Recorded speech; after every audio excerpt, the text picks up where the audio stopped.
안녕하십니까. 오늘도 우리 아이들에게 들려줄 이야깃거리를 고민하는 아빠. 그래서 우리 아이들이 다양한 시각과 그리고 올바른 가치관을 만들어가길 바라는 평범한 아이들의 평범한 아빠. 모래종과 함께하는 오아들의 강함입니다. 오늘은 이제 지난 시간에 이어서 그 전 세계적으로 아주 대중적인 술, 그러니까 이제 맥주에 대해서 한번 이야기해 보도록 하겠습니다. 이 맥주의 기원에 대해서는 뭐 여러 가지 설이 전해져 오고 있긴 한데요. 그 대충 뭐 기원 전 한 6천년, 뭐 4천년 이렇게 얘기하는 걸로 봐서는 뭐 일단 그냥 아주 오래된 역사를 가지고 있다.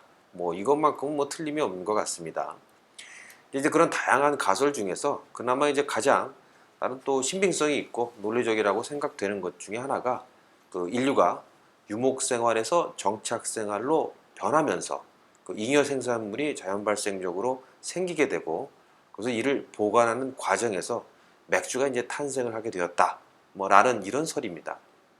그러니까 이제 남은 곡물을 발효시켜 만든 발효주의 일종이라는 것입니다. 그러고 보면 동서양을 막론하고 최초의 술은 모두 이제 발효주였던 것 같습니다.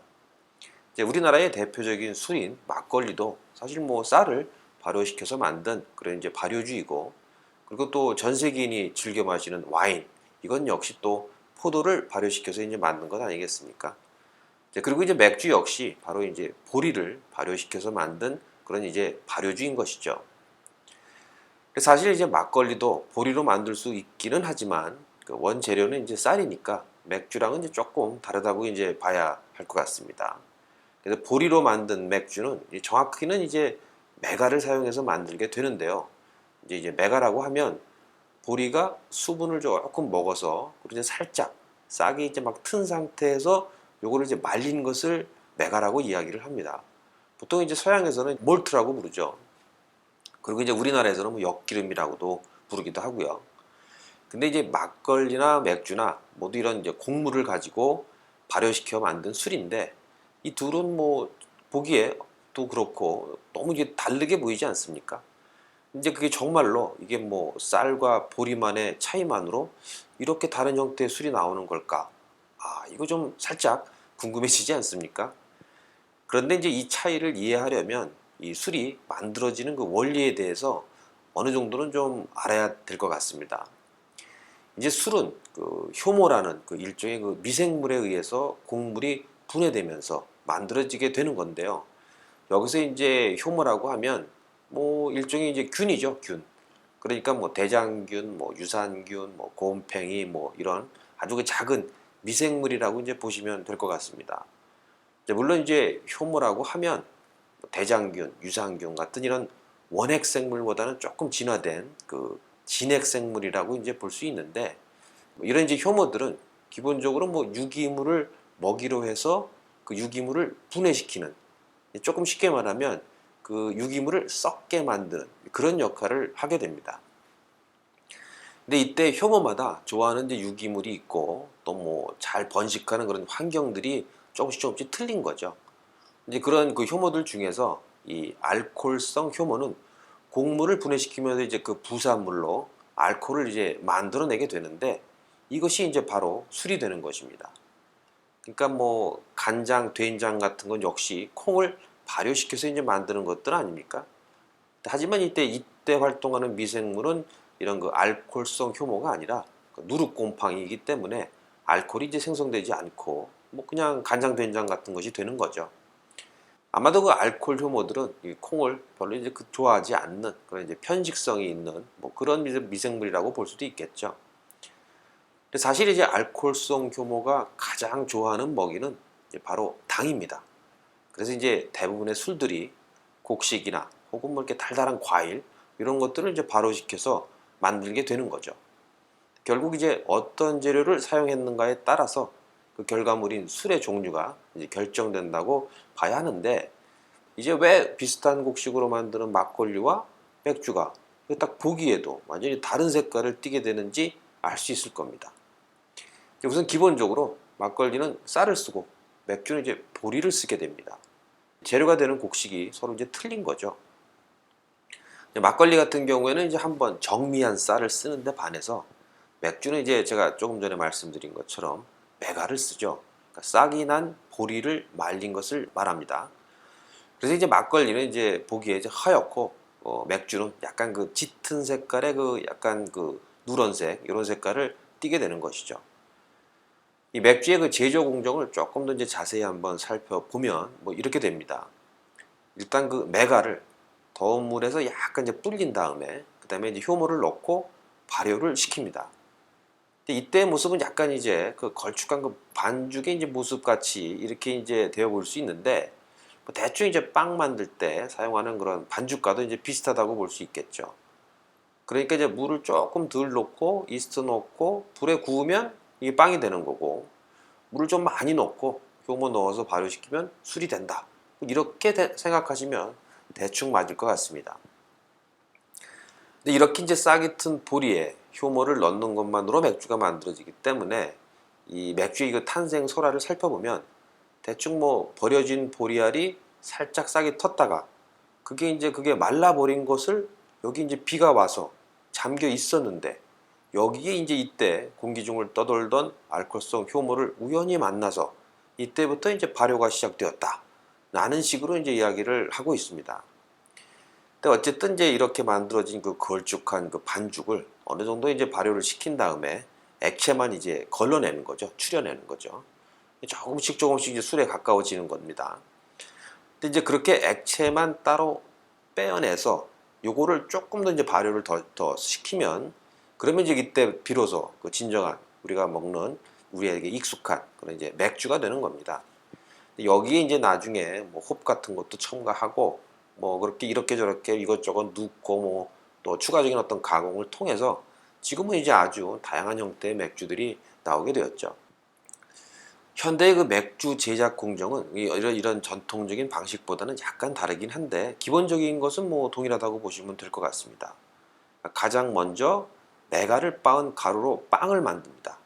이걸 이제 그 비어브레드라고 얘기를 하는데 뭐 그러니까 술빵이죠. 술빵이라고 하는데 이걸 다시 빻아서 가루를 그러니까 이제 빵가루를 만든 다음에 여기다가 이제 물을 넣고 효모 넣어서 발효를 이제 시키게 되면 이 효모들의 작용에 의해서 알코올이 이제 생성되면서 다시 한번 이제 걸쭉해지게 되는데 요걸 다시 액체만 또 추려낸 다음에 2차 발효를 거치게 되면 그러면 이제 우리가 마시게 되는 그런 이제 맥주가 만들어지게 되는 것입니다.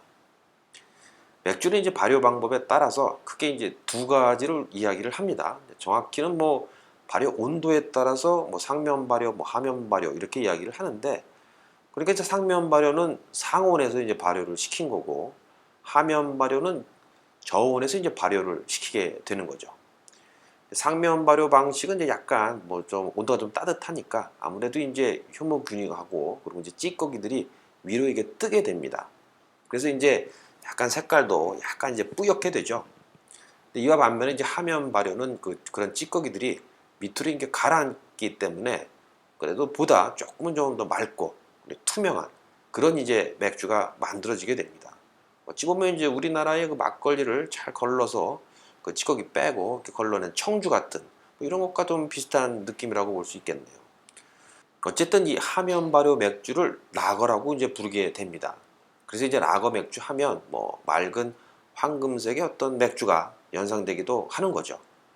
근데 뭐 그렇다고 이걸 처음부터 뭔가 연구를 통해서 이렇게 뭐 라거 맥주가 만들어진 것 같지는 않고 그러니까 이제 유럽의 어떤 한 양조장에서 우연히 그 양조 시설을 지하에 설치를 했는데 그러다 보니까 이제 아무래도 온도가 이제 낮을 수밖에 없었고 자연스럽게 이제 저온 발효가 진행이 되면서 그 결과 이런 라거 맥주가 만들어지게 된 것이죠. 물론 뭐 지금에 이르러서는 뭐 지하에 양조장을 만들고 뭐 이러는 것이 아니라 인위적으로 이제 저온 숙성을 시킬 수 있게 뭐 이런 이제 기술들이 발전을 하면서 예전보다는 아주 쉽게 우리가 이제 라거 맥주를 접할 수가 있게 되었던 겁니다. 사실 초기의 맥주는 그래서 그 유통기간이 이게 사실은 뭐 그렇게 길지가 않습니다. 그러니까 말하자면 만들고 나서 그때그때 다 그냥 마셔버려야 했죠. 그러니까 뭐 전부 다 이제 생맥주였다 라고 이제 생각하시면 될 것 같습니다. 근데 이렇게 이제 맥주의 맛이 쉽게 변질되는 것은 이건 역시 사실은 이제 세균 때문이라고 이제 봐야 하게 되는데 아마 그 와인 좋아하시는 분들이라면 이제 대충 이해를 하실 겁니다. 이제 와인은 일단 뚜껑을 따서 이 보관을 하게 되면 한 3, 4일 되지 않아서 뭐 3, 4일 이 정도 돼서 금세 이제 맛이 변해버리게 되는데 이걸 이제 뭐 부션해 놨다 뭐 이렇게 이제 이야기를 하죠. 쉽게 말하면 이제 뭐 식초같이 된 거죠. 그러니까 이제 공기 중에 있는 여러 잡균이 와인에 침투를 하면서 술 맛을 이제 변화시킨다고 뭐 이렇게 이제 보시면 될 것 같습니다. 그런데 이제 맥주는 제조 과정에서 이미 뭐 이런 그 쓸데없는 잡균들이 이제 상당히 녹아 들어갔기 때문에 아무리 이게 잘 보관을 해도 사실 이제 금방 변질이 되어 버립니다. 그런데 이제 19세기에 이르러서 맥주의 장기 보관을 이제 가능하게 하는 그런 이제 기술이 하나가 이제 나오게 되는데 그게 바로 저온 살균법입니다. 자, 이 저온 살균법은 그 우리에게 이제 우유 브랜드로 이제 많이 알려져 있죠. 그런 그 미생물의 아버지 파스테르 박사가 발명한 방법입니다. 그러니까 파스테르는 이제 술이 쉽게 변질되는 것은 어떤 정상적인 알코올 효모 외에 젖상균 같은 이제 초대받지 않은 그런 이제 다른 미생물들이 상당수 들어오게 되면서 이것 때문에 이제 술이 변질이 된다 이런 사실을 이제 밝혀내게 됩니다. 그리고 이제 그런 잡균들만 골라서 제거할 수 있는 방법을 개발하게 되는데 뭐 이제 그게 이제 저온 살균법, 영어로는 이제 파스테리제이션이라고 이야기를 합니다. 그러니까 뭐 이 양반 이름을 그대로 만드는 거죠. 근데 사실 이제 대부분의 세균은 높은 온도에서 뭐 다 사실 죽어버립니다. 그래서 이제 우리가 물을 마실 때 끓여 먹는 이유도 바로 이제 이런 것 때문이죠. 그런데 이제 미생물마다 죽는 온도가 이제 약간씩 달랐던 겁니다. 이걸 응용을 해서 좋은 세균만 남기고 나쁜 세균만 죽이는 이제 그런 그 적절한 온도를 바로 이제 이 파스테르 교수가 찾아내게 된 거죠. 그러니까 약 한 63도 정도의 온도로 한 30분 정도를 유지하면 이 박테리아 같은 그 나쁜 균들은 죽고 이 알코올성 효모 같은 좋은 균들은 살아남게 되는데 이런 과정을 거쳐서 만들어진 술을 밀봉을 해서 공기가 안 통하게 이렇게 해서 이제 보관하게 되면 이제 상당히 오랫동안 이제 변질이 되지 않게 되는 것입니다. 또 마침 이제 이때쯤 미국에서 그 21개 주름이 있는 그래서 이제 크라운이라고 이름이 붙은 맥주병 뚜껑까지 발명이 되면서 드디어 이제 장기 보관이 가능한 그런 병맥주가 대량으로 이제 보급되기 시작했죠.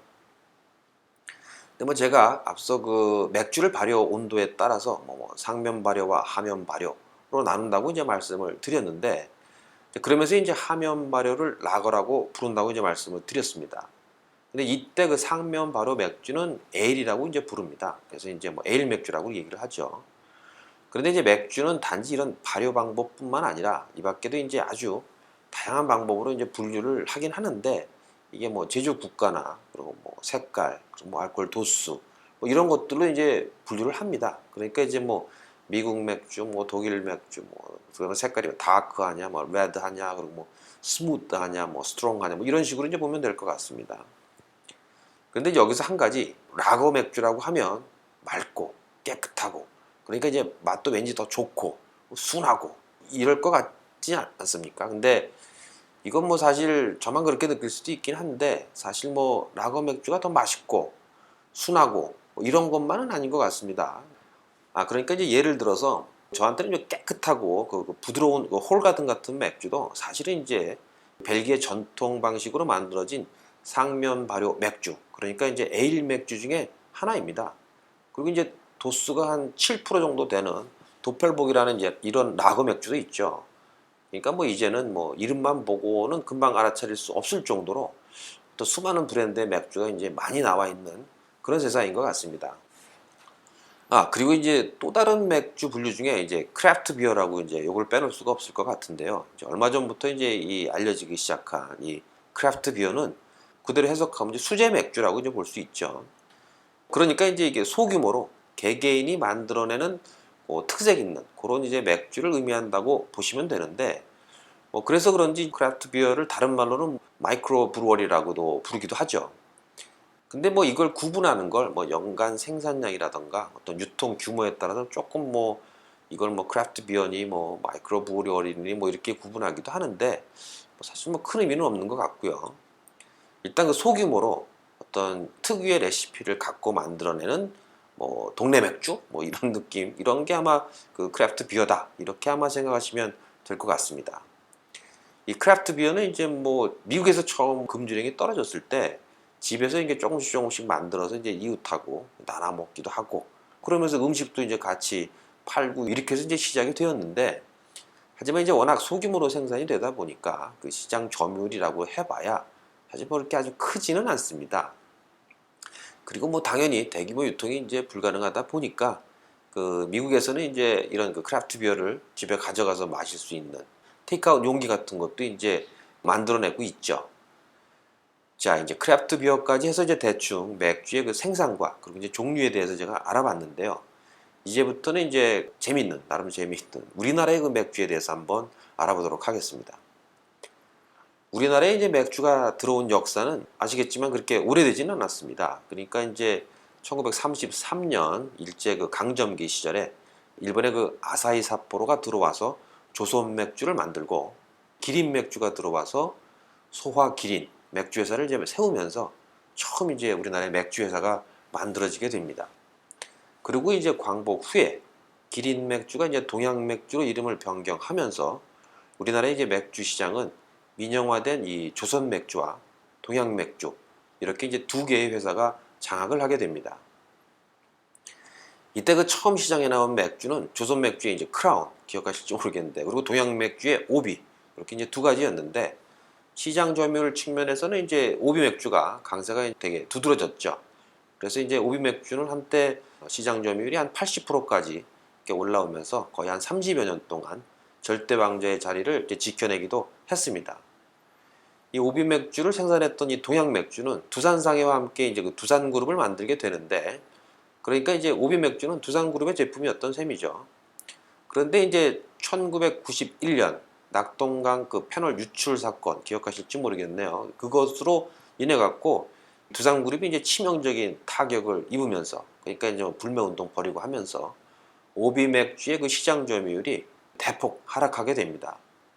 그때 또 마침 이 틈을 타서 이때까지 이제 소주만 생산하고 있던 이제 진로가 쿠어스라는 이제 미국 회사와 이제 합작을 통해서 카스라는 제품으로 이제 맥주 시장을 뛰어들게 됩니다. 근데 그 와중에 이제 조선 맥주는 이제 크라운 맥주의 후속으로 하이트 맥주를 내놓으면서 우리나라 맥주 시장은 이제 3강 구도를 형성하게 되죠. 그러다 이제 IMF가 터지고 이전까지 그 무분별하게 이제 그룹을 확장했던 이 진로는 결국은 이제 버티지 못하고 박살이 나면서 주류 사업을 이제 정리를 하게 되는데요. 이때 이제 진로 소주는 조선 맥주에 팔고 그리고 이제 카스 맥주는 두산에 팔게 됩니다. 결국 이제 초기에 동양 맥주와 조선 맥주의 그 양강 구도로 다시 돌아간 셈이 되었다고 볼 수 있죠. 그리고 이제 조선 맥주는 그 진로를 가져오면서 사명을 하이트 진로로 이제 바꾸게 되죠. 결국 두산의 오비카스 맥주와 그리고 이제 하이트 진로의 하이트 맥주 이렇게 이제 맥주 시장이 정리가 되었다고 할 수 있을 것 같습니다. 하지만 이제 두산 역시 이후에 이제 조금씩 주류 사업을 이제 축소를 하게 되는데 2001년부터 이제 수익 관계를 그때까지 맺고 있던 외국 회사에게 맥주 사업의 지분을 조금씩 넘기다가 결국 뭐 2009년도에 대대적으로 이제 그룹 구조 조정을 통해서 이 맥주 사업 전체를 그 외국계 회사에 완전히 넘기게 됩니다. 그렇게 해서 이제 이 외국계 회사가 지분을 뭐 자기들끼리 돌리고 뭐 이렇게 하다가 결국은 2014년도에 그 전 세계 주류 시장 1위를 차지하고 있는 에나이저부시 인베브라는 회사로 이제 넘어가게 됩니다. 완전히 2014년도에. 이 회사는 이제 다들 잘 아시는 그 홀가든, 뭐 버드와이저, 코로나 뭐 이런 술들을 포함해서 한 200개 정도의 200여 개 정도의 그 맥주 브랜드를 갖고 있는 엄청나게 큰 회사죠. 이제 물론 이제는 오비 맥주랑 카스 맥주 역시 결국 이제 이 회사의 제품이 된 거죠. 원래 이 회사는 벨기에 국적의 회사인데 지금 이제 뉴욕 주식시장에 상장되어 있습니다. 그러니까 이제 우리나라에서 맥주를 팔고 있긴 한데 그 회사 주식은 우리나라에서는 살 수 없고 그런 이제 맥주 회사라고 볼 수 있는 것이죠. 그리고 이제 한편 그 에나이저부시 인베브에 넘어간 이 맥주 부분을 제외한 나머지 그 주류 사업 부분 그러니까 이제 소주, 위스키, 와인 이런 사업들은 그때까지 이제 주류 업계에서 약간 그 소규모였고 위스키 만약에 뭐 팔고 있었던 롯데로 이제 넘어가게 되는데 롯데는 이제 두산의 시장을 이제 이어받으면서 갑자기 이리야 그 주류 업계의 강자로 부상을 하게 됩니다. 이제 그렇게 이제 새롭게 강자가 된 이 롯데는 그때 이제 미처 확보하지 못한 이 맥주 사업 쪽에 뭐 당연히 좀 아쉬웠겠죠. 그래서 결국 이제 2014년도에 드디어 이제 클라우드라는 이제 새로운 브랜드로 맥주 시장에 뛰어들게 됩니다. 이제 뭔가 이제 이전까지는 차별화된 그런 어떤 그 정통 독일 맥주의 맛이다. 이제 이러면서 요즘 뭐 나름 맥주 시장을 좀 흔들고 있긴 한 것 같습니다. 다시 한번 정리를 하면 현재 국내의 맥주 시장은 하이트질러의 하이트 맥주, 그리고 에나이저부시 인베브의 오비 카스 맥주, 그리고 롯데의 클라우드 맥주, 이렇게 이제 3강 구도를 형성하고 있다고 말할 수 있을 것 같습니다. 근데 이제 완전 외국계 회사의 제품인 오비랑 카스는 뭐 제껴두더라도 요즘 뭐 롯데도 원래 이제 모 회사가 일본 회사니 어쩌니 뭐 이런 얘기가 나오지 않습니까? 아, 이건 뭐 그러면 국산 제품에 하려면 하이트를 마셔야 하나? 아하. 사실 요즘같이 뭐 글로벌한 사회에서 뭐 국내 자본이니 뭐 외국 자본이니 뭐 따지는 게 뭐 어떤 의미가 있는지는 잘 모르겠습니다. 회사들이라는 게 원래 그 이익을 극대화하려고 노력하는 건 뭐 당연한 거고, 그리고 또 주식회사라는 것이 그렇게 해서 주주들의 이제 이익을 극대화시키는 게 어찌 보면 이제 궁극적인 목적이지 않습니까? 또 그러기 위해서 좀 더 좋은 제품 그리고 경쟁력 있는 제품을 고객들에게 이제 제공하려고 그들도 이제 노력을 하겠죠. 이건 뭐 개인적인 생각이지만 우리가 뭐 어떤 기업을 평가함에 있어서 이게 뭐 국내 자본이냐 아니면 뭐 외국 자본이냐 이거를 사실 따지기 전에 이제는 그 기업의 윤리의식 같은 걸 한번 따져봐야 되지 않을까, 이런 생각을 한번 해봅니다. 요즘 이제 워낙 부익부 빈익빈 같은 거 아주 그 옛날에 비해서 심각해지지 않았습니까? 그러니까 이제 너무 자기들만 생각하지 말고 뭔가 이제 소비자들과 함께 나눌 수 있는, 그리고 이제 나누려고 하는 그런 기업에 좀 더 힘을 좀 실어주는 게 좋지 않을까, 이런 생각을 한번 해봅니다. 사실 뭐 그래봐야 뭐 대단한 건 없겠죠. 뭐 그 기업의 제품을 사주고 뭐 이러는 거. 그나마 이제 우리 같은 소시민들이 할 수 있는 그야말로 소소한 그런 방법이라고 봐야 하겠죠. 이 좀 뜬금없는 이야기이긴 하지만 이 플라톤의 이야기를 빌려서 이제는 그 기업의 총수 정도는 좀 철학자를 앉혀야 돼야 되는 것이 아닌가, 이런 생각도 한번 해보게 됩니다. 뭐 술 이야기를 하다가 제가 이제 별 이야기를 다 하게 됐네요. 자, 이제 다시 본론으로 돌아가서 여기서 이제 약간 특이한 우리나라 맥주 맛에 대한 이야기를 한번 또 빼놓을 수가 없을 것 같습니다. 아마도 몇 년 전에 그 영국 경제지의 그 한국 특파원이 이코노미스트죠. 거기에 이제 우리나라 맥주가 북한의 대동강 맥주보다 맛이 없다, 뭐 이런 기사를 써가지고 한동안 그 이슈가 된 적이 있었던 것 같습니다. 우리나라 맥주라는 것이 마치 뭐 알코올성 탄산 음료 같다. 이거 뭐 맥콜에다가 알코올 탄 거 아니야? 뭐 이렇게까지 나왔는데 그때 지금 맥콜이 있긴 한가 잘 모르겠네요. 어찌됐든. 근데 솔직히 이제 우리나라의 맥주 맛이 그 오리지널 맥주에 비해서는 조금 떨어지는 게 사실이긴 하죠.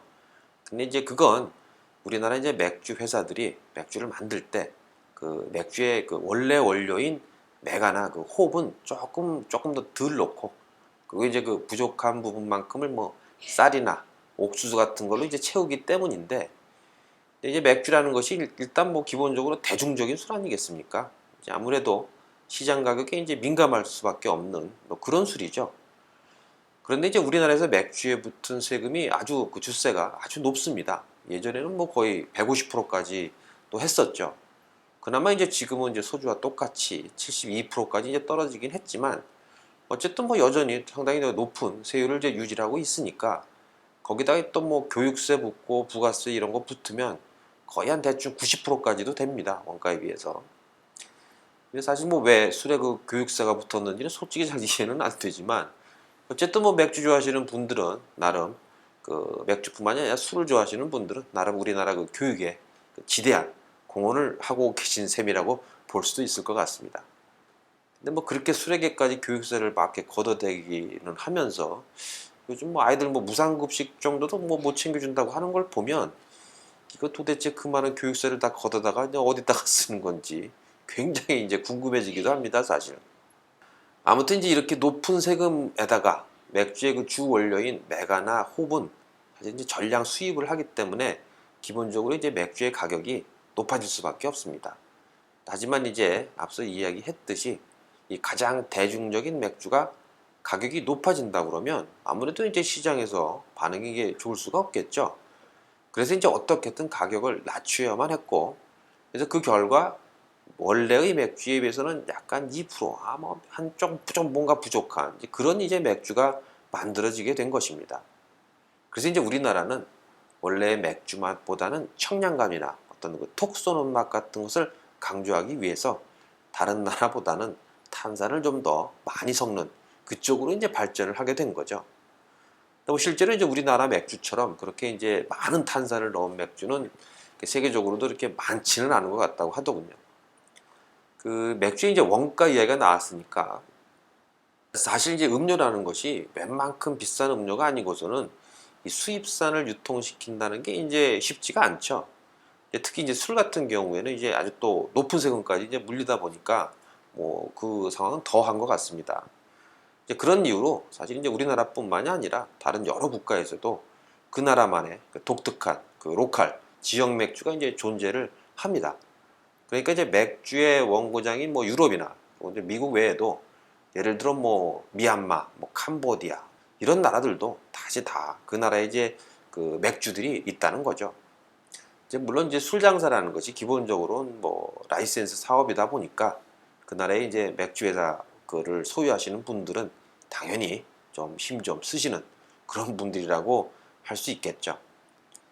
아무튼 이제 이런 그 비싼 물류 비용과 높은 세금 등으로 이제 예전까지는 유럽의 그 오리지널 맥주를 접하기가 사실 뭐 쉽지 않았습니다. 그러다 보니까 이제 그저 우리나라 맥주 맛이 그냥 원래 맥주 맛인가 보다 이렇게 이제 생각하고 계속 이제 마셔왔던 거죠. 하지만 이제는 이제 해외여행도 이제 많이 다니고 그리고 이제 물류 비용도 점점 저렴해지면서 이제는 이제 해외 그 유명 맥주들을 나름 또 아주 어렵지 않게 마실 수 있는 그런 시대가 되었지 않습니까? 그러면서 이제 이거 원래 맥주 맛이 이거 아니었는데 이런 걸 이제 많은 사람들이 점점 알게 됐죠. 이제 아마도 이제 롯데에서 이 새로운 그 클라우드 맥주를 출시하게 된 그 배경도 이런 그 오리지널 맥주 맛에 대한 어떤 시장의 요구가 어느 정도는 이제 영향이 있었던 게 아닌가 하는 제 생각도 분명히 이제 들게 합니다. 왜냐하면 이제 롯데 입장에서는 오비와 카스 그리고 이제 하이트가 꽉 잡고 있는 이 맥주 시장에서 나름대로 이제 자리를 잡으려면 뭔가 이제 차별화 포인트가 이제 필요했을 것 같고, 그래서 이제 점점 높아지는 이 오리지널 맥주 맛에 대한 이런 수요, 이것을 이제 공략 포인트로 잡은 거라고 이제 볼 수 있겠죠. 그래서 지금 실제 그 클라우드 맥주를 보면 그 라벨도 뭔가 이제 그 독일 느낌이 나는 이제 그런 디자인으로 이제 되어 있죠. 그래서 이제 자세히 보면 이 클라우드라는 이름 밑에 오리지널 그래비티라고 이제 쓰여 있는데, 이게 진짜 중력 뭐 이게 어떻게 되지 뭐 그래비티인데, 사실 이제 그래비티라는 단어를 해석을 해보면 뭐 엄중한 뭐 묵직한 뭐 이런 뜻도 있으니까 뭐 묵직한 정통 맥주 뭐 이렇게 해석을 해야 될까 라고 생각할 수 있는데, 사실은 이제 양조 분야에서는 그 그래비티라고 하면 일종의 그 밀도를 의미합니다. 제가 이제 앞에서 그 맥주 제조 과정을 설명드릴 때 술빵을 이제 빻아서 가루로 만든 다음에 물을 타서 그 다음에 이제 발효를 시킨다 라고 이제 설명을 드렸는데요. 이때 그 처음 걸러지는 그 액체의 밀도, 바로 이것을 그래비티라고 이제 이야기를 합니다. 그러니까 이제 오리지널 그래비티라고 하면 오리지널 맥주의 원료 그대로를 사용했다 라는 뜻을 이제 전달하려고 그런 이제 단어를 쓴 것이죠. 어쨌든 이제 그렇게 맥주 회사도 이제 하나 더 늘어서 이렇게 이제 맥주의 선택폭이 조금 좀 넓어진 것 같습니다. 아니 뭐 우리나라 맥주뿐만 아니라 또 다양한 수입 맥주까지도 이제 가까운 슈퍼에서 이제는 살 수 있는 그런 세상이 되었으니까 이 맥주를 좋아하시는 이 분들에게는 더할 나위 없이 좋은 그런 세상이 이제 된 것 같습니다. 예전에 사실 뭐 제가 그 대학 다닐 때를 생각을 하면 맥주 맛 이런 거 뭐 따질 것도 없고 종류도 별로 없었으니까 그저 그냥 생맥주 1000cc 막 시켜가지고 그대로 그냥 퍼 마시고 갖다 붓고 막 이랬던 것 같습니다. 하지만 이제는 이제 뭐 이런 다양한 맥주를 이렇게 맛을 조금씩 조금씩 음미를 하면서 어떤 그 맥주의 진정한 맛을 즐길 수 있는 그런 분위기가 좀 되게 고급스러워진 거죠, 옛날에 비해서. 뭐 그런 것 같습니다. 자, 이제 여기까지 해서 이제 오늘 맥주에 대해서 이제 제가 알아봤는데요. 워낙 그 술 좋아하시는 분들이 많다 보니까 오늘 그 이야기가 별로 이렇게 새로운 것도 아니고 그렇게 들리셨을 수도 있을 것 같습니다. 그래도 이렇게 한번 들으시면서 나름 한번 좀 정리했다라고 이제 생각하시면 될 것 같고, 맥주라고 하면 이제 어찌됐든 가장 대중적인 술이라고 볼 수 있죠. 그래서 이제 아이들에게 술 이야기를 하다 보면 절대 빠질 수 없는 그런 술일 것 같습니다. 근데 그럴 때 요 정도 이야기를 이제 좀 풀어주시면 나름 또 흥미있게 이야기를 좀 나눌 수 있지 않을까 하고 이제 생각을 해봅니다. 요즘 이제 우리 주변에도 이제 크래프트 비어를 테이크아웃 할 수 있는 곳들이 간간히 생기고 있는 것 같습니다. 그래서 이참에 이 맛있는 크래프트 비어 파는 곳을 발견하시면 그 뒷산 갈 때 가시고 가시는 그 약수통 그걸 하나 챙기셔서, 이거 약수통은 좀 크긴 할 것 같네요. 아니면 보온병 같은 거라도 이제 하나 챙기셔서 퇴근하실 때 한 통 받아다가 집에 가서 이제 와이프하고 같이 한잔 쫙 하시면 나름 사랑을 받을 수 있지 않을까, 이런 생각을 한번 해보게 됩니다. 예, 감사합니다. 강함이었습니다.